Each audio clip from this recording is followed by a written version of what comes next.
청신호 가족 여러분 안녕하세요. 자, 오늘도 우리 재미있는 이야기, 성경 이야기, 우리 일상생활에서 가지고 있는 호기심이 성경에서 어떻게 풀어지는지 함께 이야기 나눠 보시죠. 우리 청신호 가족 여러분, 혹시 연예인 중에 김용만, 정형돈, 노홍철, 그룹 FT 아일랜드, CN블루, 또 SF9이라고 있어요. 그들의 공통점 아시나요? 바로 소속사가 같다는 것입니다. 이 회사는 주로 음반 프로듀서와 아티스트 육성, 또 이런 매니지먼트, 영화나 드라마, OST 이런 것들을 제작하는 그런 연예 기획사입니다. 이 회사 이름은 과연 어디일까요? 자, 바로 FNC라는 엔터테인먼트 회사입니다. 이 회사는 2006년도에 한성호라는 작사가 혹은 작곡가, 가수도 했었던 분인데요. 이분이 회사 이름을 FNC라고 지었어요. 그 뜻이 있겠죠? 이 F는 바로 fish, 물고기고요. 또 C는 cake, 빵이라는 뜻이죠. 그리고 이 N은 그리고 Fish and Cake Music이라고 지었던 거에서 유래합니다. 성경에 나오는 바로 한 사건이 바로 이 회사의 모티프가 되는 것인데요. 성경에 나오는 가장 유명한 한자 성어라고 할까요? 네 글자, 오로 시작해서 어로 끝나는 네, 오로 시작해서 물고기 어로 끝나는 이 한자 성어는 과연 무엇일까요? 바로 오병이어입니다. 5개의 빵, 5개의 빵과 2마리의 물고기를 이야기하는 오병이어. 성경에 이 오병이어의 기적이 나오는데요. 이 회사가 그 오병이어의 기적이라는 뜻을 갖고 있습니다. 자, 오병이어. 정말 성경에는 예수님께서 보리빵 5개와 물고기 2마리로 여자와 아이를 빼고도 무려 남자 장정만 5,000명을 먹이는 사건이 나옵니다. 바로 요한복음 6장 11절에서 13절까지 내용인데요. 예수님께서 떡을 가져다가 하늘을 향하여 축사하신 후에 앉아있는 자들에게 나눠주세요. 또 물고기도 그렇게 그들의 원대로 주십니다. 그들이 배부른 후에 예수님께서 제자들에게 이렇게 말씀하세요.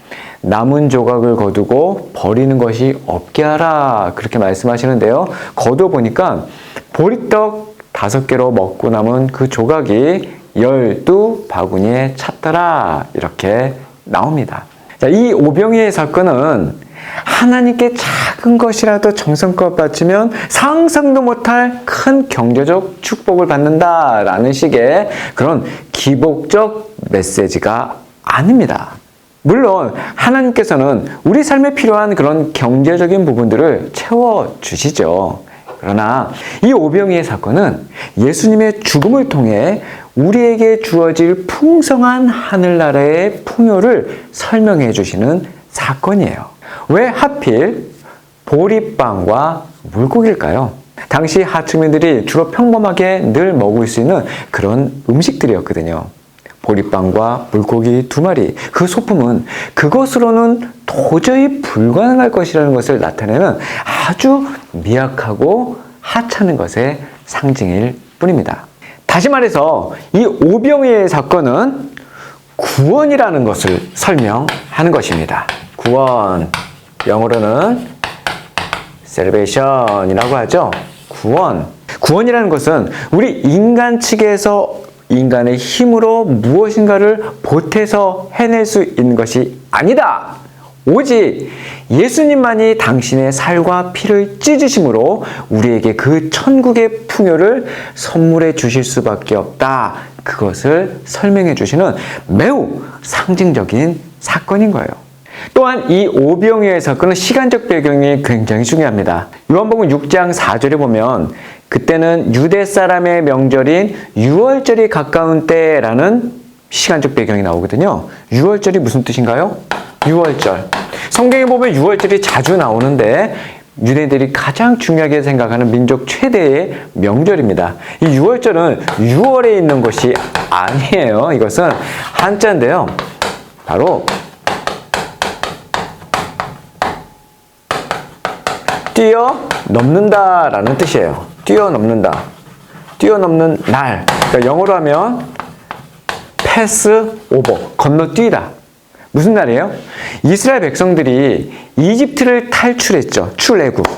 그때 탈출하기 전날 밤에 죽음의 사자가 이집트 장자들을 죽일 때 어린 양의 피를 문설주에 바른 그 이스라엘 백성들의 집은 패스 오버, 뛰어넘어가 버렸어요. 그것이 이스라엘 백성이 구원받은 그 유일한 놀라운 증거이죠. 그 구원받은 데서 유래한 것이 이스라엘 최대 명절, 바로 유월절이랍니다. 자, 우리 청신호 가족들에게 각자 다른 것 같지만 결국엔 같은 장면 하나를 소개할까 합니다. 첫 번째 장면이에요. 예수님께서 사람들에게 풀밭에 앉으라고 말씀하시고 빵 5개와 물고기 2마리를 들고 하늘을 우러러 감사기도를 드리신 후 빵을 떼십니다. 그 후 예수님께서 그 빵 조각을 제자들에게 나눠주시고 제자들은 사람들에게 나눠주는 장면, 바로 어떤 장면? 방금까지 이야기했던 오병이어 장면이죠. 두 번째 장면입니다. 그들이 식사를 하고 있을 때에 예수님께서 빵을 들어 감사 기도를 하신 후 떼어서 제자들에게 주면서 말씀하셨습니다. 받아서 먹어라. 이것은 내 몸이다. 자, 어때요? 방금 이 장면은 성만찬 장면이죠. 똑같은 모습으로 빵을 가지시고 감사 기도를 하시고 나누어 주십니다. 이렇게 오병이어의 사건은 예수 그리스도의 죽으심으로 말미암아 하늘의 풍성한 복이 성도들에게 내려지게 되는 참빵 혹은 참떡이신 예수 그리스도를 주제로 하고 있는 이야기인 거예요. 예수님께서도 직접 그 오병이어의 사건이 무엇을 의미하는지를 설명해 주십니다. 오병이어의 기적 다음 날에 가버나움에서 예수님을 따라왔던 그 무리들에게 예수님께서 이렇게 말씀하시거든요. 내가 진실로 너희에게 말한다. 너희가 나를 찾는 까닭은 표적을 보았기 때문이 아니라 빵을 먹고 배가 불렀기 때문이다. 썩어 없어질 양식을 위해 일하지 말고 영생하기까지 남아있을 양식을 위해 일하라. 인자가 너희에게 이 양식을 줄 것이다. 아버지 하나님께서 인자를 인정하셨기 때문이다. 오병이어의 사건은 바로 생명의 떡이신, 생명의 빵이신 예수 그리스도를 설명하기 위한 상징적인 사건이었던 거예요. 결코 이 땅에서 우리가 필요한 양식을 공급해 주시는 하나님이나 작은 것을 바치면 크게 부풀려 주시겠다는 하나님을 설명하기 위한 것이 아닙니다. 도대체 오병이어가 뭐예요? 오늘의 영상은 요한복음 6장 32절에서 35절까지 하신 예수님의 말씀으로 마무리할게요. 내가 진실로 진실로 너희에게 말한다. 하늘에서 빵을 내려준 분은 모세가 아니다. 오직 내 아버지께서 하늘로부터 참된 빵을 너희에게 내려주시는 것이다. 하나님의 빵은 하늘에서 내려와 세상에 생명을 주시는 것이다. 내가 바로 생명의 빵이다. 내게 오는 사람은 결코 배고프지 않고 나를 믿는 사람은 결코 목마르지 않을 것이다. 청신호 가족 여러분, 다음 시간에 만나요.